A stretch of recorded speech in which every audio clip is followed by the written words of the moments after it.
সাতক্ষীরার মতো জায়গায় স্বৈর শাসকদের সেই কালো কালো হাত আবারও দেখতে পাচ্ছি।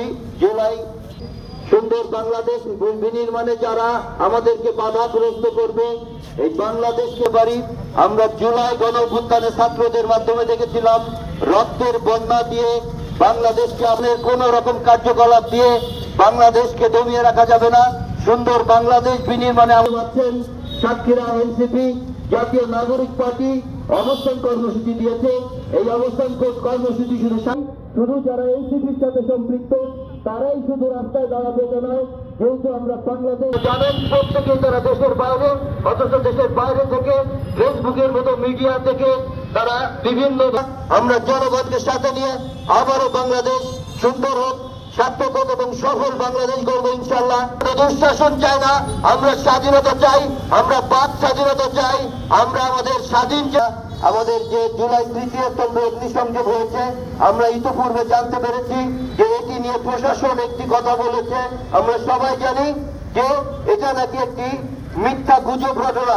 আমরা সবাই জানি এটা কোনো মিথ্যা গুজব ঘটনা না। আজকে এর যুগে এসে আমরা কোনো সত্য ঘটনাকে যখন তখন বলে দিতে পারতেছি যে না, এটা এর মাধ্যমে করা হয়েছে।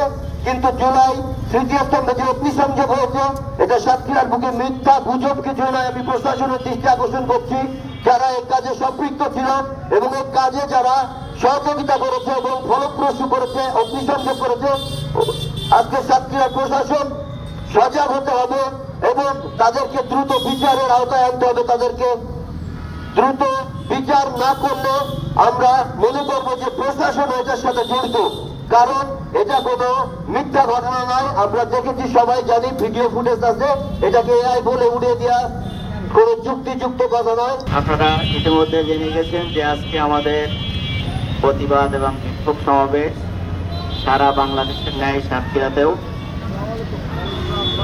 জুলাই স্তম্ভে আগুনের প্রতিবাদ প্লাস সারা বাংলাদেশে ফ্যাসিস্টের যে লকডাউন কর্মসূচি ঘোষণা, আমরা মাঠে থাকব লাঠি সোটা নিয়ে। আমাদের কর্মীরা, সাধারণ মানুষ, জনগণ, জনতা সবাই থাকবে।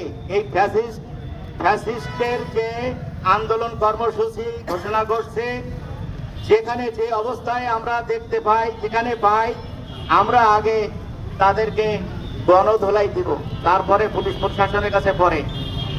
কারণ পুলিশ প্রশাসন সেইভাবে মাঠে কাজ করতে পারছে না।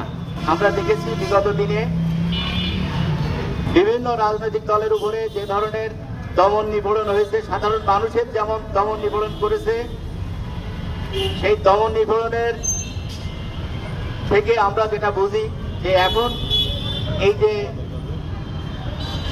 স্বৈর শাসক ছিল, যে ফ্যাসিস্টের যে দল, তারা সব পালাতক।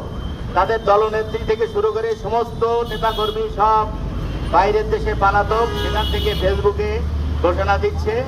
আর কিছু দুষ্কৃতিকারী তারা এই দেশে বিভিন্ন আগুন সংযোগ থেকে শুরু করে বিভিন্ন জায়গায় অনাকাঙ্ক্ষিত কিছু ঘটনা ঘটাচ্ছে। তো আজকে আমাদের 13 তারিখে ওনাদের নাকি লকডাউন ঘোষণা করছিল।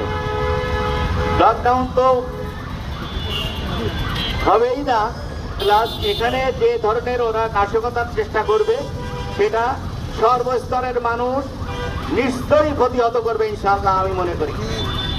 জাতীয় নাগরিক পার্টির সকল স্তরের মানুষ বা ফ্যাসিস্ট আন্দোলনের সকল স্টেক হোল্ডাররা সব সময় সর্বক্ষণিক মাঠে থাকবে, আইন শৃঙ্খলা বাহিনীর সহায়তা করবে। এবং আমি যেটা মনে করি, আইন শৃঙ্খলা বাহিনীর ভিতরেও এখনো কিন্তু অনেক ফ্যাসিস্টের দোসররা রয়ে গেছে। যদি এমন কোনো কিছু প্রমাণিত হয় যে আজকে নাশকতার জন্য প্রশাসনের কোনো ব্যক্তির অনিয়ার কারণে ঘটে থাকে, তাহলে অবশ্যই আমরা কিন্তু ছাড় দেব না।